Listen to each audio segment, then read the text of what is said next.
আসসালামু আলাইকুম। সবাই কেমন আছেন? আলহামদুলিল্লাহ, আশা করি সবাই ভালো আছেন। যে যেখান থেকে আমাদের ভিডিওটা দেখছেন সবাই লাইক, কমেন্ট, শেয়ার ও সাবস্ক্রাইব করে অন্যদেরকে ভিডিওগুলো দেখার সুযোগ করে দিবেন। আজ আপনাদের মাঝে দেখাতে চাই 2 বছর পর জামাই যখন বিদেশ থেকে শ্বশুরবাড়িতে আসে তাকে আমরা কিভাবে আপ্যায়ন করি। তাই আজ সকাল সকাল ঘুম থেকে উঠে ঘর গুছিয়ে রান্নায় চলে গেলাম। জামাই আসবে তাই অনেক রকম রান্না হবে। প্রথমে আমি গরুর গোশতগুলো ধুয়ে নিলাম। তারপর আমি পাতিল চুলার মধ্যে বসিয়ে নিলাম এবং পরিমাণ মতন তেল দিয়ে দিলাম।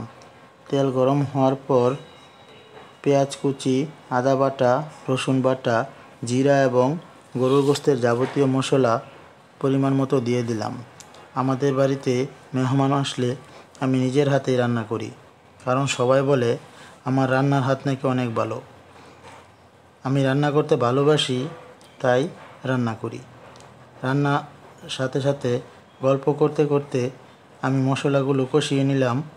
এখন মশলাগুলো ঢেকে দেওয়ার পালা, তাই ঢেকে দিলাম। ভালোভাবে পানি দিয়ে কষিয়ে নিলাম। কষিয়ে নেওয়ার পর গরুর গোশত দিয়ে দিলাম। 15 থেকে 20 মিনিট নাড়াচাড়া করার পর গরুর গোশতগুলো পানি দিয়ে ঢাকনা দিয়ে ঢেকে দিলাম। এভাবেই গরুর গোশত রান্না হয়ে গেল। যারা মাটির চুলায় গরুর গোশত রান্না করতে পছন্দ করেন তারা আমার চ্যানেলটি সাবস্ক্রাইব করে আমাদের পাশে থাকেন এবং মাটির চুলায় কীভাবে গরুর গোশত রান্না করবেন এই ভিডিওটা ফলো করতে পারেন। অনেকক্ষণ জাল দেওয়ার পর গরুর গোশতটা ভালোভাবে কষেছি কিনা তা ঢাকনা খুলে দেখে তাতে পরিমাণ মতো পানি দিয়ে দিই। যেহেতু আমাদের গোশত রান্নাগুলো শেষ হয়ে গেছে, সেজন্য জাহানের আম্মু অন্য চুলায় মাছগুলো মেখে ভাজার জন্য দিয়ে দিল। মাছ ভাজতে ভাজতে আমরা দেখে আমাদের সেই কাঙ্ক্ষিত মেহমানগুলো আমাদের বাড়িতে চলে এসেছে। যেহেতু মেহমান এসেছে এই জন্য মেহমানদেরকে রিসিভ করতে আমরা রাস্তার দিকে এগিয়ে যাচ্ছি।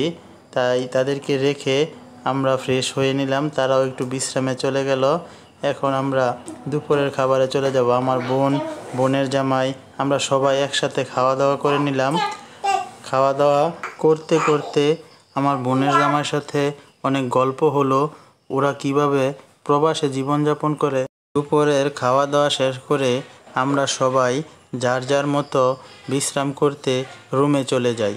সন্ধ্যার দিকে আমার আম্মু জামাই যেহেতু আমাদের বাড়িতে এসেছে সেজন্য পিঠা খাওয়াতে হবে, এটা আমাদের একটা ঐতিহ্য। তাই আমার আম্মু চিতই পিঠার গোলা তৈরি করে নিল। মাটির চুলায় কি সুন্দরের চিতই পিঠা তৈরি করছে, কি সুন্দর, মাশাআল্লাহ, অনেক সুন্দরের চিতই পিঠা তৈরি হচ্ছে। অন্যদিকে আমার বোন বলল সে শুটকির ভুনা খাবে, এজন্য আমার ওয়াইফ পাটার মধ্যে মরিচ বেটে নিল, সাথে পেঁয়াজ কুচি, রসুন কুচি এবং শুটকি দিয়ে একটি সুস্বাদু শুটকির ভুনা তৈরি করলো। তৈরি করা শুটকির ভুনাটা অনেকটা লোভনীয় ছিল। কে কে শুটকির ভুনা খেতে পছন্দ করেন কমেন্টের মধ্যে জানিয়ে দিবেন। মেহমানদের জন্য রাতের খাবারে ছিল শুটকির ভুনা, চিতই পিঠা, গরুর গোশত। যেহেতু আম কাঁঠালের শেষ সময়, তাই জামাইকে আম কাঁঠাল খাওয়াতে হবে, এজন্য রাতের খাবারের পাশাপাশি ছিল আম ও কাঁঠাল। আমার বাগিনাটাও সুন্দর করে রাতের খাবার খাচ্ছিল। যেহেতু তারা আজকে রাত্রে আমাদের বাড়িতে থাকবে, তাই বেশি দেরি না করে আমরা রাতের বেলা তাড়াতাড়ি ঘুমিয়ে পড়লাম। জামাইকে যেহেতু রাত্রের বেলা চিতই পিঠা খাওয়ানো হয়েছে, তাই সকালবেলা অন্য আরেকটি পিঠা খাওয়ানো হবে, তা হলো তেলের পিঠা।